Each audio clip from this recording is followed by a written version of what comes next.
What happens to the soul the moment we leave this world? We're told that death is the end. But what if it's only the beginning of a much greater journey? In the first 10 minutes after death, something unfolds, something that could forever alter our understanding of reality. And yet, the Church, along with many other institutions, remains silent. Why?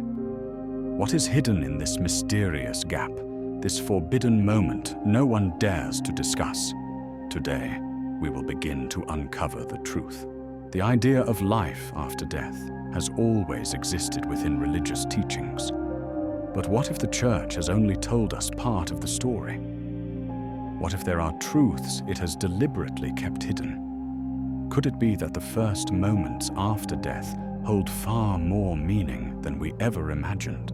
We'll also explore the testimonies of those who have passed through the veil of clinical death. Many describe vivid, otherworldly experiences, encounters they call guiding signs on the path to the beyond.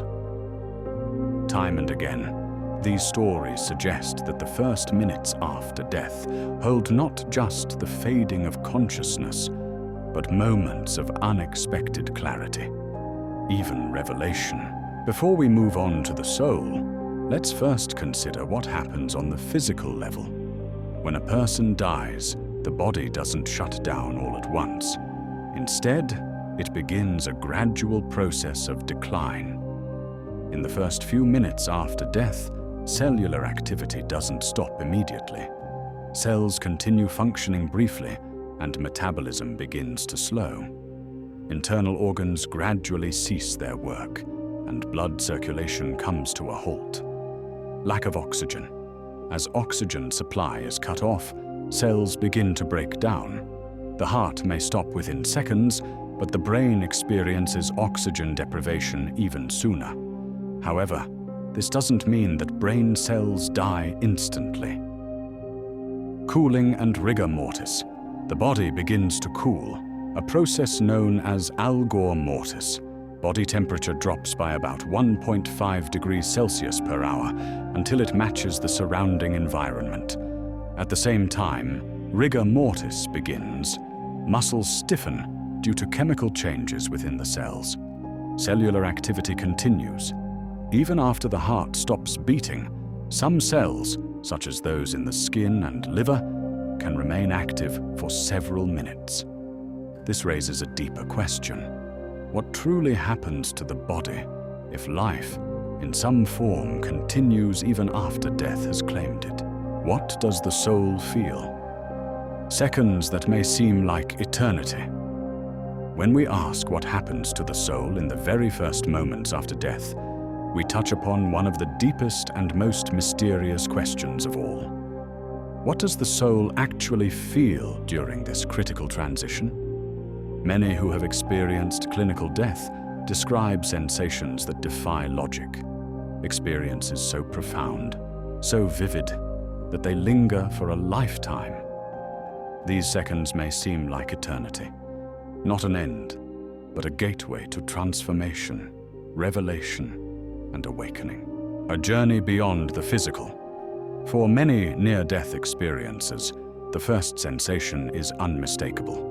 They are leaving their physical form. This isn't just metaphorical. Those who describe this moment speak of a real, almost tangible feeling of detachment. Consciousness seems to separate from the body, as if the soul becomes a silent observer, watching from beyond. A shift in perception, becoming the witness. People often recount the sensation of seeing themselves from the outside, as if they've become something more than just a body, a witness to their own life. There is no fear, only a profound calm. Physical pain, earthly worries and attachments seem to dissolve, as though the material world no longer matters. Seeing the body, the final goodbye. Another recurring element is the vision of one's own body from a distance. Surprisingly, this is not a frightening sight. It's often met with peace, even detachment. Many describe this as a final farewell, a moment when the soul releases all that tied it to earthly existence, entering the light. What the soul feels when it meets the divine. The next phase is almost universally described: the encounter with light. Regardless of cultural or religious background, those who have passed through clinical death often speak of meeting a radiant, brilliant light. This light is not just seen, it's felt. It's overwhelming, yet gentle. It radiates warmth, love, and an indescribable sense of understanding. Many interpret it as a higher consciousness, a presence of unconditional love, or even the very source of existence itself. For some, this encounter becomes a merging, a complete fusion with the light. It's described as a return home, a release from all earthly burdens. They speak of a harmony so complete, a peace so deep, that no earthly experience compares. Many say it was the most beautiful feeling they've ever known. Time dissolves. The illusion of chronology. Another profound aspect is the distortion, or even disappearance, of time. At the moment of death, time as we know it seems to fade away. Those who have left their bodies describe time stretching and warping. Seconds feel infinite. Past, present, and future merge into a single, timeless now. It's as if the soul steps outside the clock, into a space where only presence remains. Some describe just a few minutes that felt like eternity. Perhaps this feeling of endlessness comes from the intensity of the insights and emotions experienced. The soul at that moment may be touching truth so profound that the mind can only perceive them as timeless. In those moments, many say, the soul glimpses its purpose, or the true meaning of existence itself, silence and absolute peace. Finally, one of the most profound elements of the near-death experience is the deep, enveloping silence that the soul encounters. It is not just the absence of noise. It is a silence filled with presence, a silence that consumes all anxiety, all confusion, a stillness that purifies. Many say it is a sacred silence, one that offers release from all earthly concerns.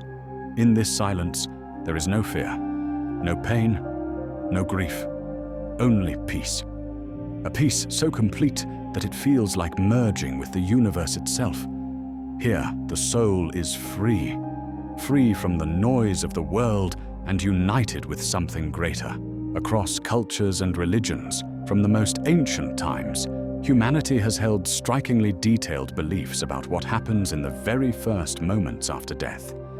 These descriptions go far beyond metaphor or myth. In fact, they are often so precise, so vivid, that they feel less like stories and more like memories, as if someone had truly been there and returned to tell the tale. What's even more extraordinary is that many of these ancient teachings mirror the testimonies of people who have experienced clinical death in modern times. It's as though humanity once knew a great, unified truth, a truth that only faded as the age of science began to overshadow the age of spirit. One of the most well-known spiritual guides to the afterlife is the Tibetan Book of the Dead, or Bardo Thodol. This ancient text, used in rituals to guide the soul, describes 3 Bardo states, transitional stages through which the consciousness of the deceased passes. Immediately after death, the soul is confronted with the pure light of awareness, a manifestation of the highest divine consciousness. If the deceased is able to recognize this light as their true nature, they can attain liberation from the cycle of rebirth. But fear, ignorance, or attachment may cause them to turn away from the light and become lost in their own illusions.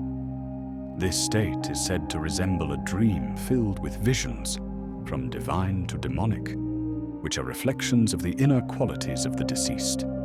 These visions are often described as encounters with deities, demons, or luminous beings, not external entities, but inner projections reflecting the depths of consciousness. In ancient Egypt, death was not the end, but the beginning of a complex and perilous journey through the afterlife realm known as Duat. Immediately after death, the soul embarked on a voyage filled with traps, monsters, and gates that could only be passed by knowing secret names. At the judgment of Osiris, the heart of the deceased was weighed on a scale against the feather of the goddess Maat, the symbol of truth. If the heart was heavier, the soul was devoured by the monstrous Amit. If it was lighter, the soul was granted eternal life. But this judgment scene was also symbolic. The soul confronted its inner truth, faced with its own actions and choices. Priests prepared the dead for this moment throughout their lives, with magical texts, protective amulets, and deep meditative practices. In the Zoroastrian tradition, one of the oldest monotheistic religions, the first moments after death are filled with intense anticipation.